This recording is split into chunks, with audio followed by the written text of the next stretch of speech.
नमस्कार. भारताची silicon valley म्हणून ओळखलं जाणारं बँगलोर आज एका खूप मोठ्या संकटाचा सामना करतंय आणि ते संकट आहे पाण्याचं. हे संकट केवळ निसर्गामुळे आलेलं नाहीये, तर त्यामागे काही खूप खोलवर रुजलेली कारणं आहेत. चला या समस्येच्या मुळाशी जाऊन पाहूया की हे संकट इतकं गंभीर का झालंय. चला सुरुवातच एका धक्कादायक आकड्याने करूया. 378%. याचा नेमका अर्थ काय होतो? सोप्या भाषेत सांगायचं तर बंगळूर पूर्व तालुक्यात जेवढं पाणी नैसर्गिकरित्या जमिनीत मुरतं त्याच्या जवळपास 4 पट जास्त पाणी उपसलं जातंय. ही आहे शाश्वत मर्यादा ओलांडण्याची कहाणी. हा एकच आकडा आपल्याला या संकटाची तीव्रता दाखवून देतो. पण परिस्थिती इथपर्यंत पोचली कशी? तर सध्याची परिस्थिती नक्की आहे तरी काय? हे संकट फक्त आकड्यांपुरतं मर्यादित नाहीये. नाही, याचा थेट परिणाम लोकांच्या रोजच्या जगण्यावर होतोय. फक्त विचार करा, शहरातले जवळपास निम्मे बोरवेल एकाच वेळी कोरडे पडले. हे घडलं 2024च्या कमजोर मान्सूनमुळे. याचा परिणाम हजारो लोकांना अचानक महागड्या पाण्याच्या टँकर्सवर अवलंबून राहावं लागलं. त्यांचं अख्खं आर्थिक गणित, रोजचं आयुष्य सगळंच कोलमडून पडलं. बरं, आता जरा आकड्यांवर बोलूया, कारण हे आकडेच आपल्याला या संकटाची खरी खोली दाखवणार आहेत. आता ही स्लाइड बघा, किती मोठा फरक आहे. संपूर्ण कर्नाटक राज्याचा विचार केला तर भूजल उपसा मर्यादेच्या 66% आहे, म्हणजे ठीकठाक नियंत्रणात आहे असं वाटतं. पण आता बंगळूर पूर्वेकडचा आकडा बघा, तब्बल 378%. यावरून एक गोष्ट अगदी स्पष्ट होते की ही समस्या राज्याची नाहीये, तर ती विशेषतः बंगळूरसारख्या अनियोजित शहरांची आहे. आणि असं समजू नका की ही समस्या एकाच भागात आहे. नाही, एका नव्या अभ्यासानुसार हे संकट आता कोरमंगला आणि हेब्बाळसारख्या नवीन पॉश भागांमध्ये पसरतंय. म्हणजे काय, तर शहराचा विकास जसा होतोय तशी ही पाण्याची समस्याही सोबतच मोठी होतीये. ह्या सगळ्याचा अर्थ काय होतो तो अगदी स्पष्ट आहे. हे संकट काही फक्त निसर्गाने आणलेलं नाहीये. यामागे आहेत आपल्या चुका, आपल्या नियोजनाचा अभाव. मग ही मानवनिर्मित कारणं आहेत तरी कोणती? आणि इथेच या समस्येचं मूळ दडलेलं आहे.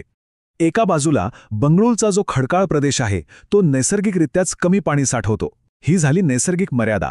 पण दुसऱ्या बाजूला बघा, मानवी घटक. म्हणजे काय, तर अनियोजित शहरीकरण, सगळीकडे पसरलेलं काँक्रीटचं जाळं. यामुळे ही नैसर्गिक मर्यादा एका भयंकर संकटात बदलली आहे. जमिनीवर इतकं काँक्रीट आहे की पावसाचं पाणी जमिनीत मुरणार तरी कसं? पण खरी समस्या आहे ना, ती व्यवस्थापनात आहे. आणि पहिली आणि सगळ्यात मोठी चूक म्हणजे आपण पाणीपुरवठा हा अमर्याद आहे, तो कधीच संपणार नाही असं गृहीत धरून चालतो. शहराचा विस्तार करताना पाण्याची उपलब्धतेचा आणि त्याच्या मर्यादांचा विचारच केला जात नाही. बरं, दुसरी चूक ती म्हणजे एकात्मिक व्यवस्थापनाचा पूर्णपणे अभाव. पाणीपुरवठ्याच्या लाईन्स, भूजल आणि सांडपाणी ह्या तिन्ही गोष्टींकडे आपण कसं बघतो? वेगवेगळं. पण खरं तर हे सगळं एकाच जलचक्राचे भाग आहेत आणि त्यांचं व्यवस्थापनही एकत्रितपणे व्हायला हवं. आणि या सगळ्या चुकांचा थेट परिणाम कोणावर होतो? तर सामान्य नागरिकांवर. मग त्यांना सगळ्यात सोपा पण अत्यंत अशाश्वत पर्याय निवडावा लागतो, तो म्हणजे खाजगी पाण्याचे टँकर. आणि हे टँकर काय करतात? ते आणखी भूजल उपसतात आणि हे दुष्टचक्र असंच सुरू राहतं. तर मग आता प्रश्न येतो की यावर काही उपाय आहे का, की सगळं असंच चालणार? तर हो, नक्कीच उपाय आहे. चला आता या उपायांबद्दलच बोलूया.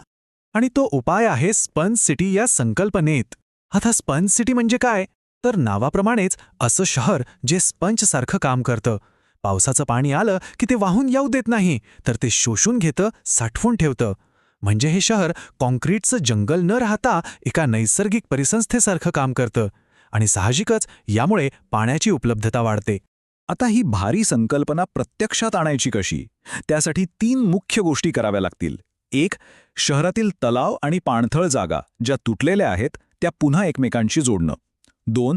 मान्सूनमध्ये जे लाखो लिटर पाणी वाहून जातं ते अडवून जमिनीत मुरवणं. आणि 3. जे सगळ्यात महत्त्वाचं आहे, शहराचं जे काही नियोजन होईल ते भूजल क्षमतेनुसार करणं. यासोबतच आणखीही काही महत्त्वाचे उपाय आहेत, जसं की सांडेपाण्यावर प्रक्रिया करून त्याचा 100% पुनर्वापर करायलाच हवा. जुने तलाव, विहिरी, पाणथळ जागा यांना पुन्हा जीवदान द्यायला हवं. पर्जन्य जल संधारणाला म्हणजे रेन वॉटर हार्वेस्टिंगला प्रोत्साहन दिलं पाहिजे. जे कोणी भूजलाचा अतिउपसा करतील त्यांच्यावर कडक दंड लावला पाहिजे. आणि हो, शहरातली हिरवळ वाढवून काँक्रिटीकरण कमी केलं पाहिजे. हे सगळे उपाय जेव्हा एकत्र राबवले जातील तेव्हाच फरक पडेल. तर मग बेंगलोरच्या या संपूर्ण कहाणीतून आपल्याला काय शिकायला मिळतं? या सगळ्याचा निष्कर्ष काय? तर सगळ्यात महत्त्वाचा मुद्दा हा आहे की बंगळूरचं पाणी संकट ही केवळ एक नैसर्गिक आपत्ती नाहीये. नाही, हे मानवनिर्मित संकट आहे.